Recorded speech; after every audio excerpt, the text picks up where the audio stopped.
নমস্কার, আশা করি সকলেই ভালো আছেন, সুস্থ আছেন। আরেকটি নতুন ভিডিওতে আপনাদের সকলকে স্বাগত। আমরা সাধারণত যখন কোনো সিদ্ধান্ত গ্রহণ করি, কোনো হার্ড সিচুয়েশনে যখন কোনো ডিসিশন নিই আমরা, তখন দেখবেন আমাদের মনের মধ্যে অনেক প্রকার দ্বন্দ্ব চলতে থাকে। এই ডিসিশনটা নেব কি নেব না, এটার ভালো দিক কি কি হতে পারে, এটার খারাপ দিক কি কি হতে পারে, এই ডিসিশনটা নিলে আমাদের পরবর্তীকালে কি হবে আর না নিলে এখন কি হবে, এই সমস্ত কিছু নিয়ে আমাদের মাথার মধ্যে অনেক প্রকার জিনিসপত্র চলতে থাকে। কেউ কেউ আবার এত ভাবনা চিন্তা করে আমরা দুপা পিছিয়ে আসি এই ডিসিশনটা নিতে গিয়ে, আবার অনেকে সাহস করে দুপা এগিয়ে গিয়ে ডিসিশনটা নিয়েই ফেলে। তো আজকের আমাদের ভিডিওর বিষয়বস্তু বা টপিক হলো যে কিভাবে আমরা সহজ পদ্ধতিতে আমরা এরকম কঠিন মুহূর্তগুলোতে ডিসিশন নেব, তারই একটি টেকনিক নিয়ে আমরা আজকে আলোচনা করব। তার আগে একটা ছোট্ট গল্প বলবো। আমরা প্রত্যেকে অ্যামাজনের নাম তো শুনেছি, একটি মার্কেটিং একটি অ্যাপ যেখানে সমস্ত কিছু পাওয়া যায়। কিন্তু আমরা অনেকেই হয়তো শুনেছি বা অনেকেই শুনিনি তার সিইও জেফ বেজসের নাম। তিনি একজন আমেরিকান বিজনেস টাইকুন।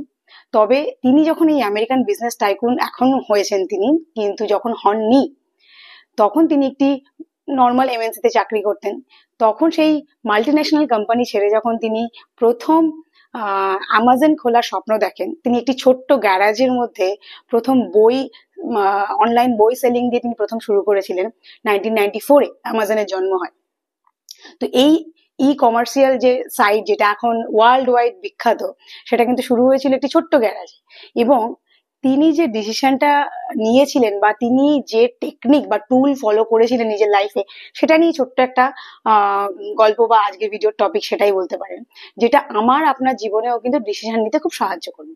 তার নাম হলো RMF, রিগ্রেট মিনিমাইজেশন ফ্রেমওয়ার্ক। তো এই RMF-টা কি? দেখবেন আমরা যখন কোনো একটা সিদ্ধান্ত নিই কঠিন সিচুয়েশনে, যে এটা আমরা নেব কি নেব না, তখন আমরা প্রত্যেকে না, ধরুন যে বয়সে আছেন কেন, mid-30s, mid-20s, হোয়াট এভার, আমরা প্রত্যেকে যে বয়সে আছি না কেন, প্রত্যেকের জীবনে কিছু না কিছু এমন সময় আসে যেখানে আমাদের একটা কঠিন পরিস্থিতি কিছু না কিছু সিদ্ধান্ত নিতে হয় এবং নিজেকেই নিতে হয়। সেই সিদ্ধান্ত নেওয়ার সময় আমরা ভীষণ টালমাটাল অবস্থায় থাকি। তখন আমরা কি করব? তখন সেই সিচুয়েশন থেকে, যদি আমি mid-30s-এ থাকি বা 30s-এর মধ্যে থাকি, সেই সিচুয়েশন থেকে আমি নিজেকে আরো 40 to 50 ইয়ার্স এগিয়ে নিজেকে ভাববো, নিজেকে সেই জায়গায় প্লেস করব যে আমি আজ থেকে আরো 40-50 বছরে গিয়ে যখন আমার 80 বছর বয়স হবে, তখন নিজেকে রিপ্লেস করব সেই জায়গায় নিজেকে কল্পনা করে আজকের দিনে আমি একবার ব্যাক মাইন্ডে ফিরে এসে দেখবো যে আজকের ডিসিশনটা না নেওয়ার জন্য কি আমি ফিউচারে গিয়ে রিগ্রেট করব, এবং এখন যে ডিসিশনটা নিলাম না তার জন্য যদি আমাকে রিগ্রেট করতে হয় 80 বছর বয়সে গিয়ে, তখন কিন্তু সেটা মেকআপ করার জায়গা, বয়স, ইচ্ছে কোনো প্রকার জিনিসই আমার কাছে থাকবে না। তাহলে সেই রিগ্রেটটা কি আমি অ্যাফোর্ড করতে পারবো না? এখন আমি এই ডিসিশনটা নিয়ে যদি আমার ভুলও হয়, সেটাকে কিন্তু রেকটিফাই করার মতন বয়স, সিচুয়েশন সবটাই আমার হাতে রয়েছে। তো আমি এই রিগ্রেটটা চাইবো না আমি 80 বছর বয়সে গিয়ে সেই রিগ্রেটটা চাইবো? তো দুটোর মধ্যে কম্পারিজন করে দেখবো আমরা যে কোনটার লেভেলটা কম, কোনটার লেভেলটা বেশি, সেই অনুযায়ী আমরা ডিসিশন নেবো।